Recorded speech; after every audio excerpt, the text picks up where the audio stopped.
Ya, aksi perundungan yang makin marak isu ini bukan kali pertama kami angkat. Nih, artinya dalam beberapa waktu bahwa isu ini juga masih menjadi perhatian kita semua. Dan dengan beragam atau dengan perkembangan teknologi, perkembangan zaman, beragam modus juga dilakukan dalam isu-isu perundungan ini. Nah, kita akan bahas lebih lengkap lagi pagi hari ini dengan beberapa narasumber di Apa Kabar Indonesia Pagi yang sudah hadir di studio. Ini ada Sumardiansyah Perdana Kusuma, mewakili PB PGRI. Selamat pagi, Pak Rian. Ya, selamat pagi. Kemudian ada Mbak Ajeng Raffiando, ini psikolog. Pagi, Mbak Ajeng. Pagi, Mas Bayu. Bergabung bersama kami secara online juga ada Pak Nahar, ini Deputi Bidang Perlindungan Khusus Anak, Kementerian PPPA. Pagi, Pak Nahar.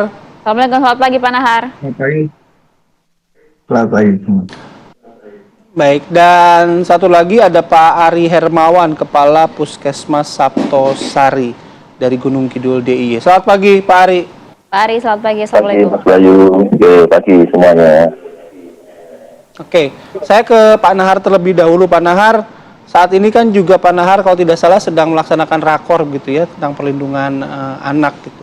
Nah, dengan rentetan peristiwa, Pak, yang terjadi mungkin tidak hanya sekarang tapi beberapa waktu yang lalu, apa rumusan atau setidaknya cara pandang dari kementerian, dari pemerintah itu untuk memutus gitu ya rantai kekerasan, perundungan atau bullying terhadap anak ini, Pak? Ya, terima kasih. Pertama tentu kita merujuk ke konstitusi kita ya, Undang-Undang Dasar 1945. Bahwa setiap anak itu berhak untuk hidup, tumbuh kembang, dan mendapatkan perlindungan dari diskriminasi dan kekerasan. Nah, begitu kita bicara soal perundungan atau kekerasan, tentu kami melihat bahwa sumber dari persoalan ini adalah soal kekerasan. Misalnya begini. Jadi ketika anak hidup, tumbuh, kembang, lalu kemudian dalam tumbuh kembangnya dia dikenalkan dengan misalnya kebiasaan dibentak, dipukul, diabaikan gitu ya. Bahkan nanti dalam perkembangannya misalnya sekolah, anak tidak misalnya berada di lingkungan rumahnya karena misalnya kedua orang tuanya sibuk masing-masing, anak ditempatkan di tempat kos, lalu kemudian bergaul dengan teman-temannya, lalu kemudian dia mendapatkan pengalaman baru, dan ini kemudian memicu berbagai persoalan yang kemudian dihadapi oleh anak-anak, dan ini kemudian ada praktek-praktek di mana satu anak menunjukkan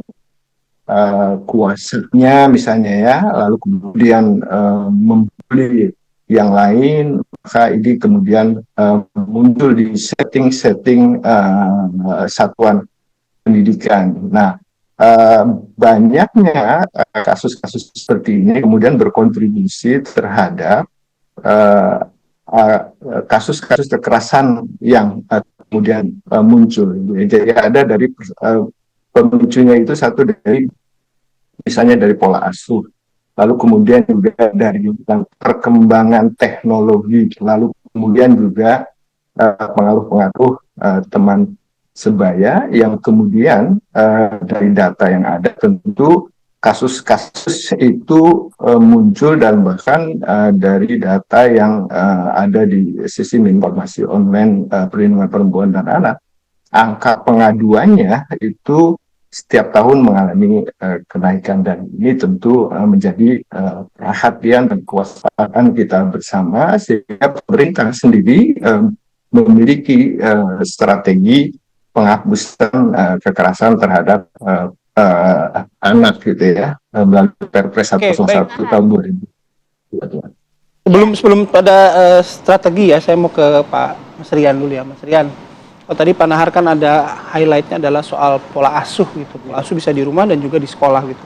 Nah, kadang-kadang mungkin gitu ketika melihat video-video yang viral, ada kekerasan di sekolah, pertanyaan yang keluar adalah gurunya kemana?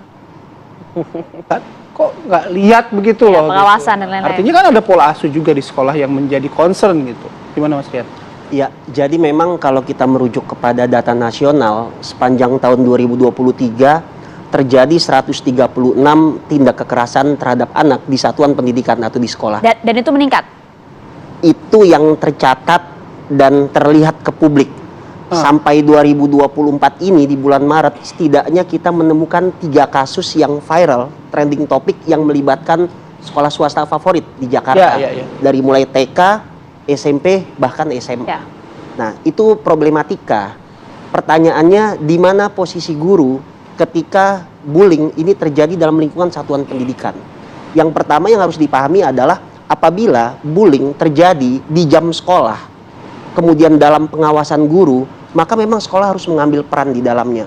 Namun pertanyaannya, di mana posisi orang tua ketika bullying itu terjadi justru di luar jam sekolah, di luar waktu sekolah, dan di luar area sekolah.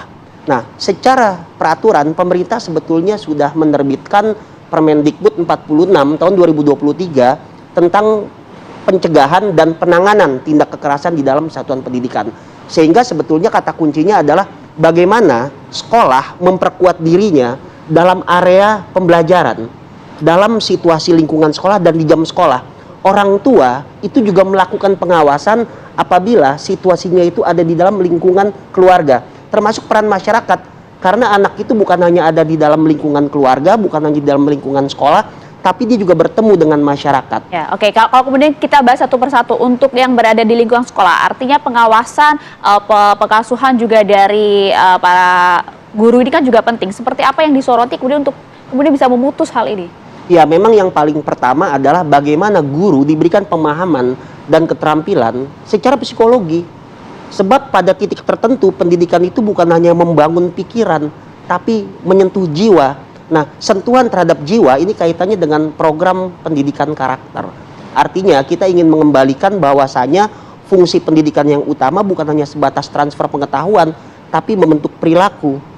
Apa sih yang dilihat dalam proses pendidikan di sekolah? Ya, keteladanan guru yang terlihat dan tampak dan itu bersifat organik tumbuh di satuan pendidikan. Dan selebihnya ya program-program yang menyasar keberpihakan kepada murid. Dan juga bagaimana sekolah-sekolah itu bisa membentuk yang namanya Satgas anti perundungan. Itu yang belum maksimal hingga saat ini. Sesuai dengan amanat Permendikbud 46 tahun 2023. Dan ini yang rasanya belum maksimal. Sebab dari data nasional, dari seluruh provinsi, kabupaten kota, dan ribuan sekolah, menurut Kemendikbudristek itu baru 62,sekian% yang sudah membentuk Satgas tindak pidana ataupun tindak pencegahan dan juga penanganan terhadap kekerasan di satuan pendidikan. Artinya tim ini belum bekerja dan undang-undang itu memang harus segera disosialisasikan supaya ada sistematika yang runut dan jelas by design untuk penanganan, dan itu harus preventif, bersifat pencegahan. Oke, kalau kita bicara soal perundungan dan juga bullying begitu ya. Ini kan yang kita pahami biasanya adalah ada kegiatan aktif yang dilakukan satu orang terhadap orang lain. Nah, ada ini kasus yang menarik juga. Nanti kita akan bahas lagi lebih lanjut di wilayah Yogyakarta. Justru para murid ini menyakiti dirinya sendiri. Ya. Kita akan bahas lebih lanjut sesaat lagi di Apa Kabar Indonesia Pagi.